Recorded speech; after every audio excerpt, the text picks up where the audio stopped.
Hello everyone, आज हम discuss करेंगे डोमेन एंड रेंज के बारे में। जी हाँ, जिस स्टूडेंट्स का भी डोमेन एंड रेंज के बारे में बिल्कुल कन्फ्यूजन सी है, कोई समझ नहीं आती कि क्या डोमेन है क्या रेंज है, आज के लेक्चर में डोमेन एंड रेंज के बारे में फुल कॉन्सेप्ट जो है वो क्लियर होगा विद एग्जांपल्स। चलिए स्टार्ट करते हैं। फर्स्ट ऑफ ऑल तो बात करूँगा मैं डोमेन क्या होता है, डोमेन से रिलेटेड कुछ एग्जांपल्स करेंगे, फिर हाई किस्म के जो है वो डोमेन से रिलेटेड क्वेश्चंस करेंगे एंड दैट डोमेन के बाद हम रेंज के बाद बात करेंगे। देखिए, डोमेन में जाने से पहले अगर मैं बात करूँ मशीन की, कोई भी मशीन हो सकती है। आमतौर पर हम बात करते हैं कि मशीन उस चीज़ को कहते हैं जो हमारे काम को आसान करती है। मैं बात करता हूँ कंप्यूटर की। कंप्यूटर भी एक मशीन है। देखें, कंप्यूटर को हम कुछ इनपुट्स देते हैं और वो जो हम कंप्यूटर को इनपुट देते हैं वो एक स्पेसिफिक इनपुट्स होती हैं। वो जो कीबोर्ड होता है उसमें स्पेसिफिक इनपुट्स होती हैं और वही इनपुट्स जो है वो हम उस कंप्यूटर को देते हैं। कंप्यूटर क्या करता है, उनको प्रोसेस करता है और हमें एक यूजफुल जो है वो आउटपुट देता है। क्या उन कीबोर्ड के अलावा जो कोई इनपुट्स हैं जो आप खुद से कोई ऐड कर दें, क्या आपकी खुद से कोई ऐड करदा इनपुट के ऊपर क्या वो कंप्यूटर वर्क करेगा? बिल्कुल ऐसा नहीं होगा। कंप्यूटर के लिए देखिए एक स्पेसिफिक इनपुट मुकर्रर कर दी गई है। कंप्यूटर उन्हीं स्पेसिफिक इनपुट के ऊपर वर्क करेगा और उनको प्रोसेस करने के बाद आउटपुट में कन्वर्ट करेगा। इसी तरह मैथमेटिक्स में अगर एक फंक्शन की बात की जाए तो हर एक फंक्शन एक स्पेसिफिक इनपुट होती है जिसके ऊपर वो वर्क करता है और वर्क करने के बाद हमें एक यूजफुल आउटपुट देता है।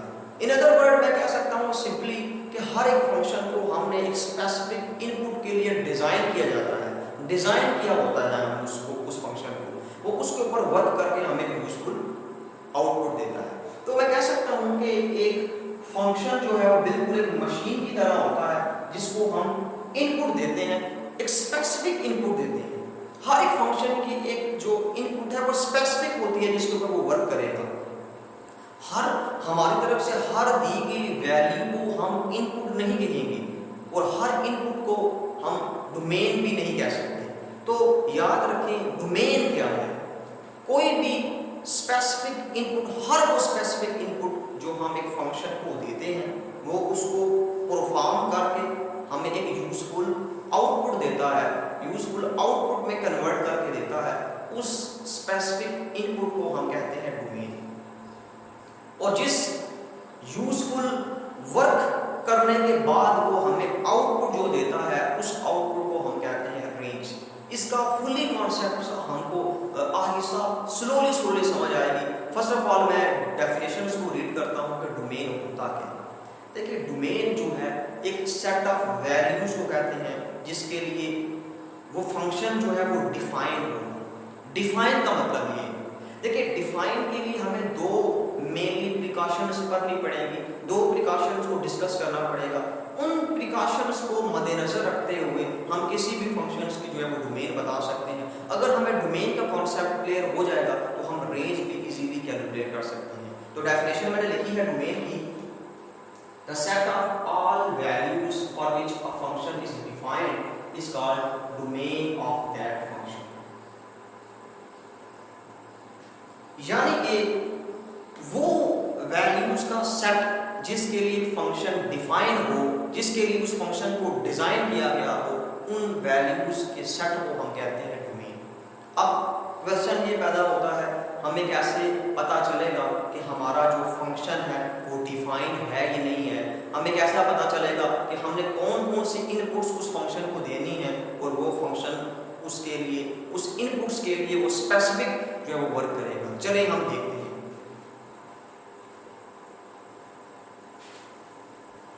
इसके लिए हमें दो मेनली जो है प्रिकॉशंस जो है वो डिस्कस करनी पड़ेगी। प्रिकॉशन नंबर 1 क्या है?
प्रिकॉशन नंबर 1, फर्स्ट जो अख्तियाती तदाबीर है, यानी कि डोमेन को कैलकुलेट करते वक्त किन किन चीज़ों का हमें ख्याल रखना चाहिए।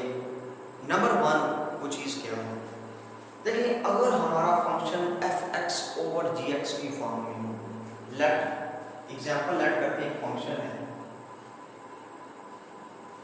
x over x minus 1, simple एक फंक्शन मैंने लेट किया है।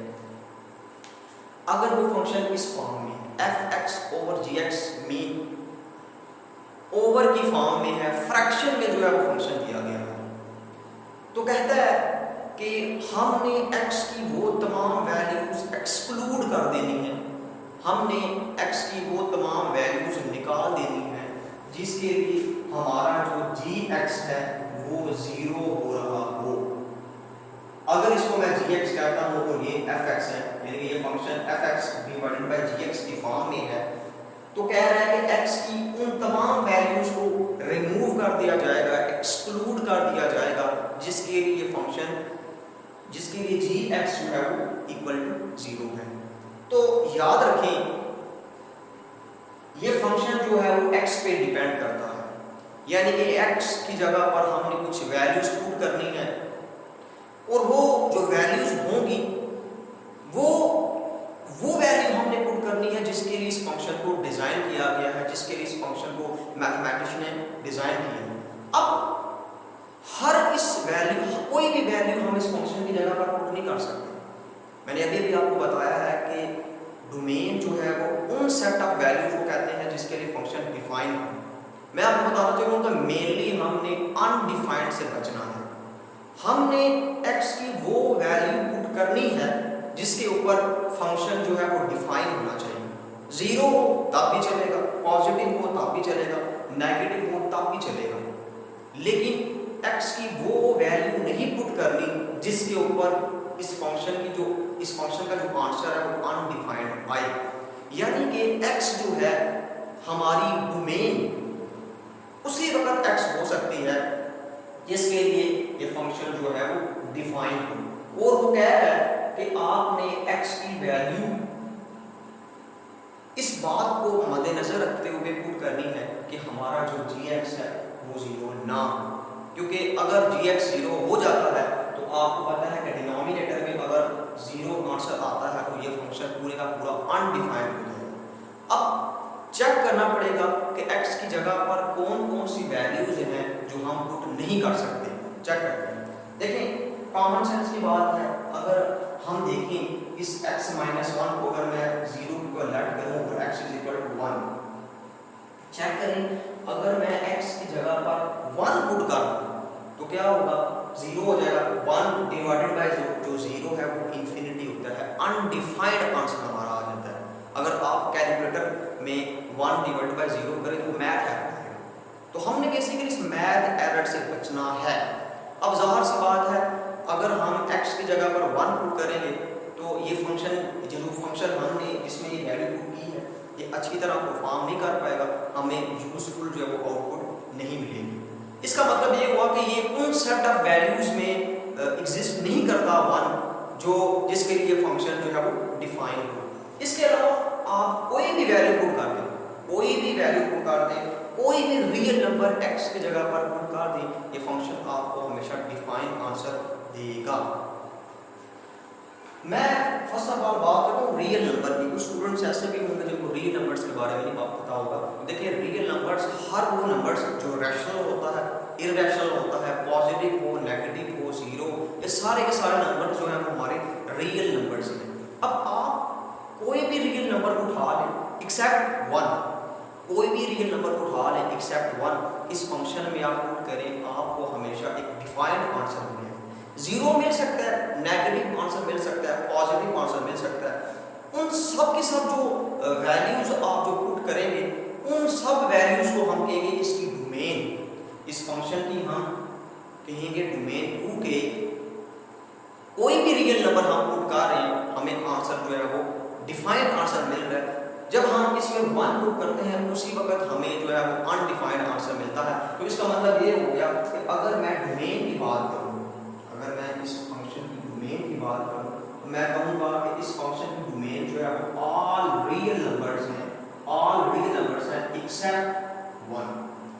मतलब ये कि अगर मैं रियल नंबर से सिर्फ वन को सब्ट्रैक्ट कर देता हूँ और बाकी जितने भी नंबर्स मेरे पास बच जाते हैं उन सब के सब नंबर्स जो हैं उनके ऊपर ये फंक्शन डिफाइन है। तो इसी सेट ऑफ वैल्यूज को तो हमने डोमेन का नाम दिया है। तो देखें मैं दोबारा से फर्स्ट प्रिकॉशंस को रीड करता हूँ। If the function is in the form of x over gx and exclude all the values of x for which gx is equal to 0।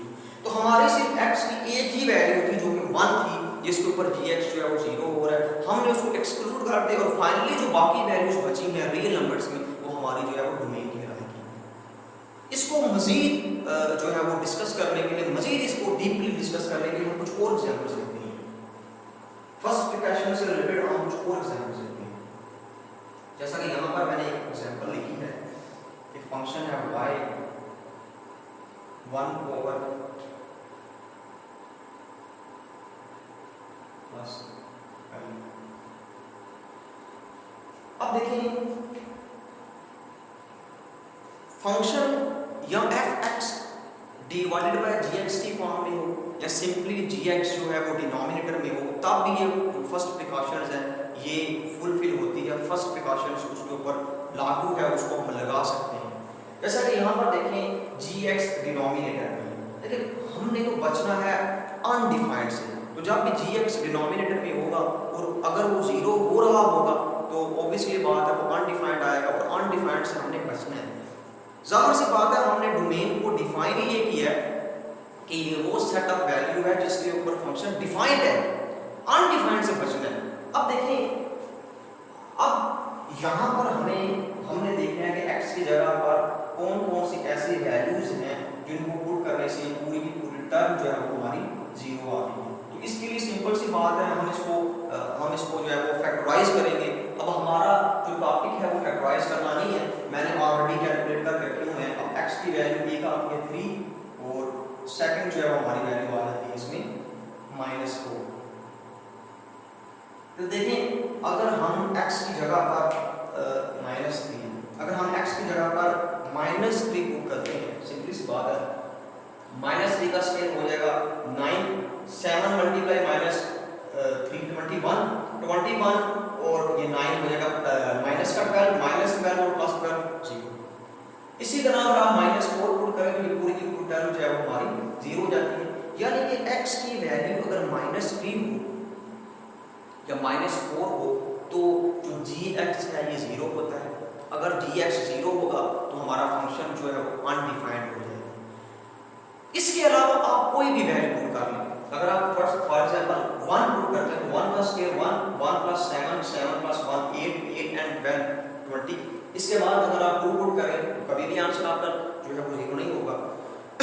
Sorry, यानी कि आप as a result at last आप ये चीज देखेंगे कि -3 और -4 के अलावा कोई भी वैल्यू इसमें पुट की जाए ये फंक्शन जो है यानी कि जो gx है हमारा, ये वाला जो हमारा gx है ये कभी भी जो है वो 0 नहीं होगा। अगर ये 0 नहीं हो रहा तो इसका मतलब ये है कि इसका आंसर पूरे का पूरा जो फंक्शन है इसका आंसर 0 भी आ सकता है, पॉजिटिव भी आ सकता है, नेगेटिव भी आ सकता है और वो एक डिफाइंड आंसर है। तो मैं कह सकता हूँ कि कोई भी रियल नंबर आप पुट कर लें, कोई भी रियल नंबर आप पुट कर लें एक्सेप्ट -3 एंड -4 इस फंक्शन की जो है वो डोमेन में आएगा। यानी कि अगर डोमेन की बात करूँ, अगर मैं डोमेन की बात करता हूँ तो डोमेन में कोई भी रियल नंबर हमारा है एक्सेप्ट जो है वो -3 ना हो और उसमें -4 ना हो। तो ये जो है इसका इंटरवल स्टाइल है लिखने का कि रियल नंबर्स में से -3 और -4 को सब्ट्रैक्ट कर दिया जाए, बाकी जितने भी नंबर्स हमारे हैं वो सारे के सारे इसकी डोमेन में आते हैं। तो उम्मीद है कि डोमेन के बारे में थोड़ा सा कॉन्सेप्ट क्लियर हो जाएगा। कुछ अच्छी एग्जांपल्स भी हम आगे जाकर करेंगे डोमेन एंड रेंज के बारे में। फाइनली मैं आपको दोबारा बताता हूँ फर्स्ट प्रिकॉशंस के अकॉर्डिंग कि हमने फर्स्ट प्रिकॉशंस में ये याद रखनी है कि अगर हमारा फंक्शन जो है वो fx ओवर gx की फॉर्म में हो या सिंपल gx डिनोमिनेटर में हो तो हमने उन x की वैल्यूज को निकाल देना है जिसके ऊपर gx 0 हो रहा है, क्योंकि x ही हमारी डोमेन है, x ही हमारी आगे जाकर डोमेन बनेगी। उस केस में जब वो फंक्शन डिफाइन होगा तो हमने उन तमाम वैल्यूज को एक्सक्लूड कर दिया और बाकी जितने भी वैल्यूज हमारी बचेंगी वो सारी इसकी डोमेन में आ जाएंगी। इसके बाद हम इसकी सेकंड प्रिकॉशंस की तरफ बढ़ते हैं कि सेकंड प्रिकॉशंस क्या है, डोमेन को कैलकुलेट करते हुए सेकंड बात क्या हमें याद रखनी है।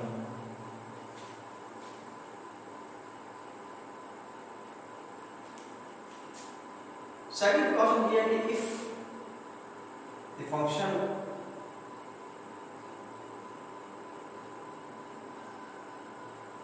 is in the form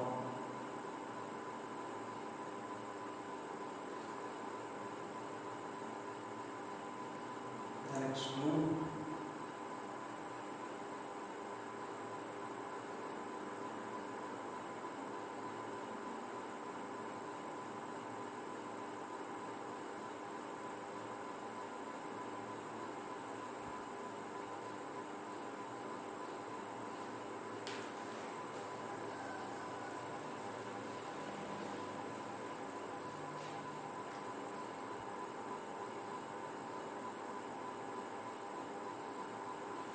second precaution क्या है?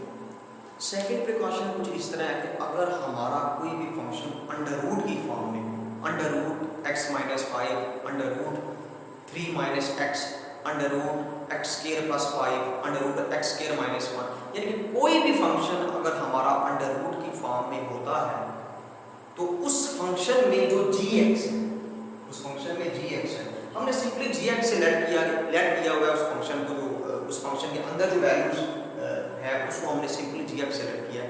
तो हमने x की उन तमाम वैल्यूज को एक्सक्लूड कर देना है जिसके लिए जो पूरे का पूरा gx है वो 0 से लेस हो, यानी कि नेगेटिव हो। आप देखें कि जब भी आप किसी नेगेटिव नंबर का अंडर रूट लेते हैं तो मैथ एरर अगेन आता है। अगर आप कैलकुलेटर को यूज करें और किसी भी नेगेटिव नंबर का अगर आप अंडर रूट लेते हैं तो मैथ एरर आएगा। हम जो है वो अलग बात है, उसमें कॉम्प्लेक्स नंबर्स आ जाते हैं, आप आयोटा वगैरह से सॉल्व कर सकते हैं, लेकिन मैथमेटिक्स में आप जब भी किसी भी नेगेटिव नंबर का अंडर रूट लेंगे तो मैथ एरर आएगा। तो हमने यही शुरू से पढ़ा हुआ है कि हमने इस मैथ एरर से बचना है। हमने अब x की वो वैल्यूज पुट करनी है जिसके लिए हमारा gx जो है वो 0 से लेस ना आए, 0 से ग्रेटर आए।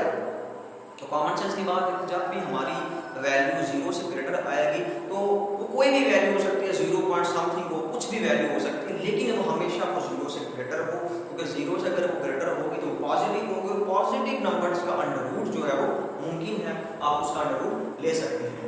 अब देखिए सिंपली बात करते हैं एक फंक्शन की डोमेन के सेकंड क्वेश्चन को इसके ऊपर जरा अप्लाई करते हैं। हमारे पास फंक्शन है y = x - 5।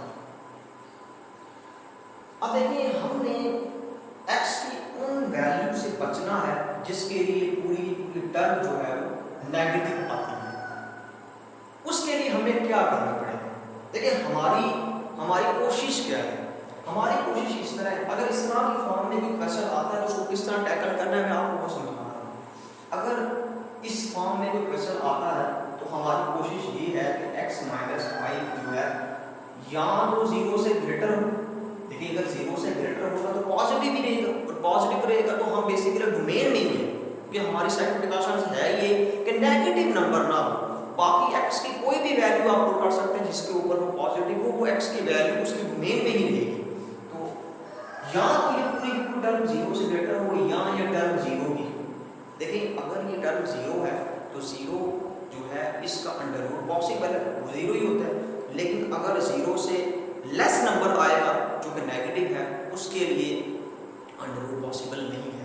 तो हमारी बेसिकली जो फर्स्ट प्रायोरिटी है वो ये है कि हमारा जो x - 5 है या तो ये 0 से ग्रेटर हो, 0 से ग्रेटर होगा तो ऑलवेज पॉजिटिव, या ये 0 के इक्वल हो। तो इसको रखते हुए हम क्या करते हैं, दोनों तरफ +5 को ऐड करते हैं।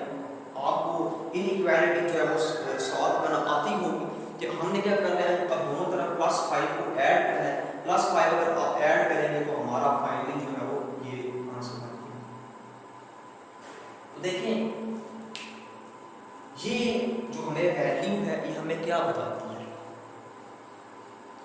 ये वैल्यू हमें ये बताती है कि अगर आप x के वैल्यू 5 के इक्वल लेट करते हैं तो आपका आंसर जो है वो 0 आएगा, जो कि डिफाइन है। अगर आप x की वैल्यू 5 से ग्रेटर पुट करते हैं तब भी आपका आंसर पॉजिटिव आएगा, जो कि डिफाइन है। अगर आप देखें x की जगह पर 6 लेट करें, पुट कर दें, जो कि 5 से ग्रेटर है, तो क्या होगा, 6 माइनस 5 1 आएगा, तो 1 का आंसर ऑब्वियसली 1 ही होता है। अगर इसके अलावा x के वैल्यू अगर आप 7 पुट करते हैं तो अंडर रूट 2 आएगा, तो अंडर रूट 2 की वैल्यू भी 0 से ग्रेटर ही होगी। यानी कि अगर बात करूं, मैं सिर्फ सिंपली डोमेन की बात करता हूं, मैं यहाँ पर एक नंबर लाइन बना लेता हूँ। नंबर लाइन बनाने से कुछ ज़्यादा जो है वो सिंपली क्वेश्चन बना जाता है 1 2 3, और अब ये आगे पॉजिटिव इन्फिनिटी की तरफ, इसका नंबर जो है वो पॉजिटिव इन्फिनिटी की तरफ, इसी तरह इस तरफ जो है माइनस नेगेटिव इन्फिनिटी, और समझिए आगे 4 5।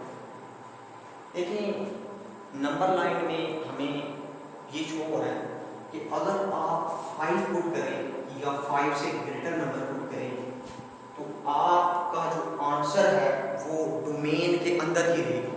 सेकंड प्रिकॉशन ये हमें बता रही है कि हमने अंडर रूट नेगेटिव नंबर के अंडर रूट से बचना है।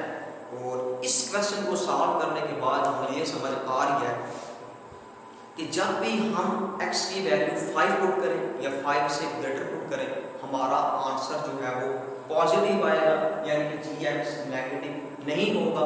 अगर gx नेगेटिव नहीं हो रहा तो इट्स मीन कि हम जो नंबर्स पुट कर रहे हैं वो हमारे डोमेन में शामिल है, क्योंकि इससे हमारा हमेशा आंसर जो है वो डिफाइंड आएगा।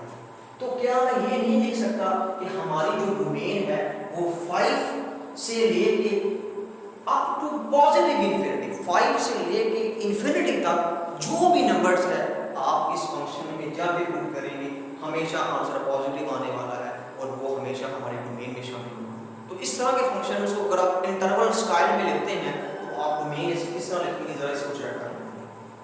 तो देखिए हमने आप इसको लिखेंगे डोमेन, सिंपली लैंग्वेज में तो हमें पता चल गया है कि इस फंक्शन की डोमेन ये है कि यहाँ 5 पुट करें या 5 से ग्रेटर नंबर पुट करें अप टू इन्फिनिटी, तो वो सारे के सारे नंबर्स जो होंगे वो नंबर्स जो है इसकी डोमेन में शामिल होंगे। तो इसमें मैं लिखता हूँ 5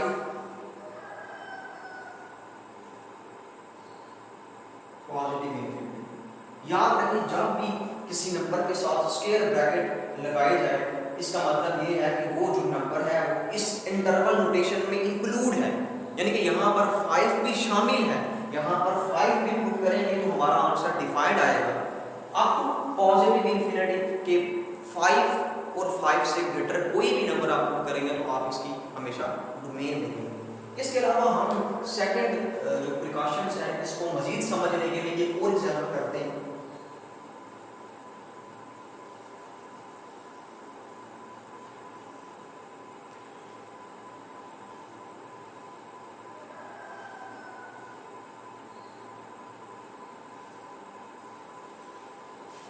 अब देखें ये भी फंक्शन जो है वो अंडर रूट gx की फॉर्म में, इसमें भी हमने बचना है कि x की उन वैल्यूज से हमने बचना है जिसके ऊपर जो gx है वो हमारा 0 हो रहा है।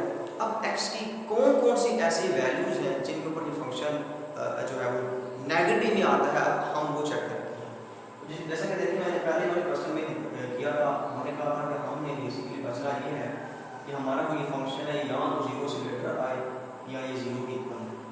ज़ाहिर सी बात अगर 0 से ग्रेटर आएगा तो पॉजिटिव होगा, अगर 0 के इक्वल आएगा ये तो फिर भी ये पॉजिटिव ही कहलाएगा। इसके लिए आप क्या करें, दोनों तरफ जो है +4 को ऐड करके फाइनली जो हमारा आंसर आएगा जो ये है अंडर रूट ले रहे हैं। अंडर रूट लेने के फॉर्म में क्या होगा, प्लस माइनस जो है वो 2 आएगा, x इज इक्वल टू 2 और x की वैल्यू।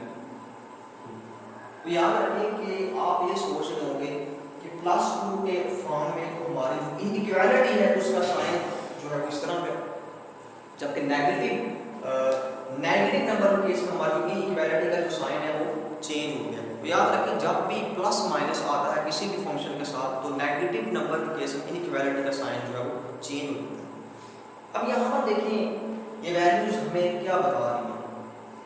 x की वैल्यू जब आप 2 पुट करते हैं, यानी कि ये कह रहा है कि x equal to 2 and x greater than 2।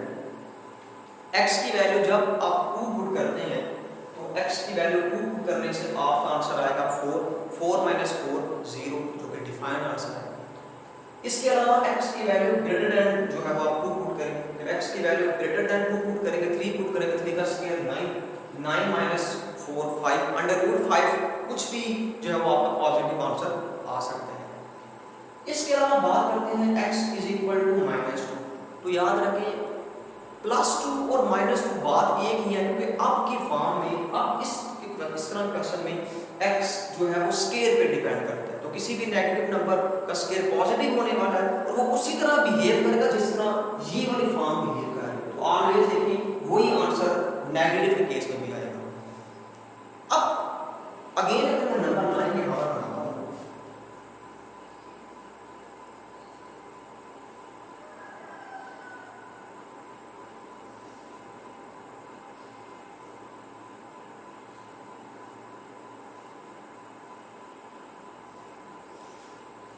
हमारा रहा ये 2 और ये रहा -2। ये जो क्वेश्चन में ये जो हमें इंफॉर्मेशन मिली है, इस इंफॉर्मेशन के अकॉर्डिंग ये कहा जा रहा है कि अगर आप 2 पुट करेंगे तब भी आप डोमेन में ही रहेंगे, क्योंकि आपका आंसर 0 आएगा।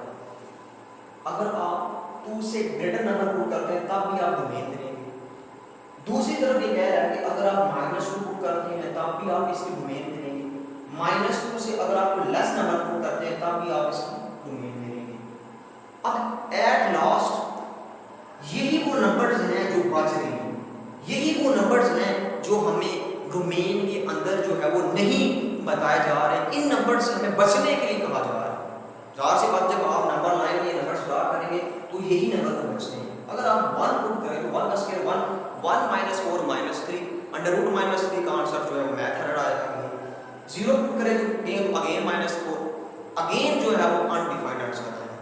इसका मतलब ये हुआ कि हमारे जो डोमेन है वो सब के सब रियल नंबर्स हैं एक्सेप्ट 1 0 -1, यानी कि ये 3 नंबर्स ऐड नहीं होंगे, उनमें बाकी सारे के सारे रियल नंबर्स जो है वो हमारी डोमेन में होंगे। तो आप इस तरह लिख सकते हैं कि हमारी जो डोमेन है वो ऑल रियल नंबर्स है एक्सेप्ट 0 -1 एंड 1। लेकिन अगर हम इसको इंटरवल स्टाइल में लिखें, इंटरवल स्टाइल में लिखने के लिए मैं इसकी डोमेन को कुछ इस तरह लिखूंगा, यहाँ पर मैं इसको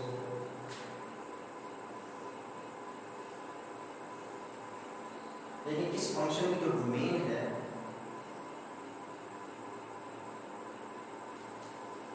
इस फंक्शन की डोमेन है 2 into positive infinity.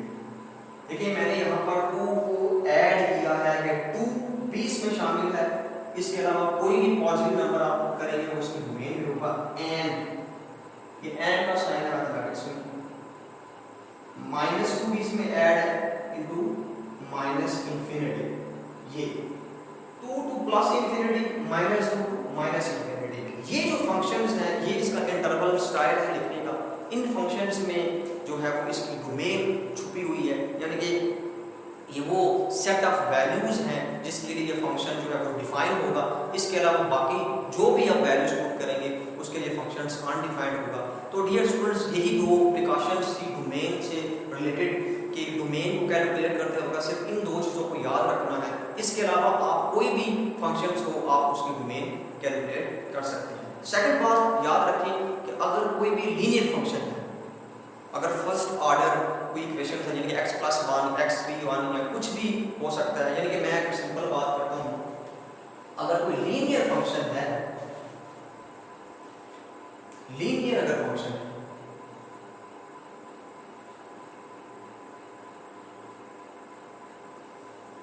y is equal to x plus 3 x plus 4 plus 4 plus 2x, ये एक लीनियर फंक्शंस है, यानी कि इनमें जो वेरिएबल्स हैं इनकी जो पावर है मैक्सिमम वो 1 है। तो तो याद रखिए लीनियर फंक्शंस की जो डोमेन है वो set of all real numbers होती है। अगर आप कैलकुलेट करके चेक भी करें तो ज़ाहिर सी बात देखें ये जो फंक्शन है ना ही फर्स्ट प्रिकॉशंस के अकॉर्डिंग है और ना ही सेकंड प्रिकॉशंस के अकॉर्डिंग है, और जब आप इसको कैलकुलेट करेंगे तो आपके सारे रियल नंबर्स इनकी डोमेन में आ जाएंगे। तो ऐसे केस में लीनियर फंक्शन के केस में जो है वो हमारे जो डोमेन होंगे वो set of all real numbers होंगी। बाकी कोई भी फंक्शंस होगा वो यहाँ तो अंडर रूट फॉर्म में होगा, यानी सेकंड प्रिकॉशंस हमारे फुलफिल कर रहा होगा, या वो फ्रैक्शंस की फॉर्म में होगा वो फर्स्ट प्रिकॉशंस फुलफिल कर रहा होगा। तो उसके अकॉर्डिंग हमें उसको सॉल्व करना है। बाकी जो इसके इससे रिलेटेड कुछ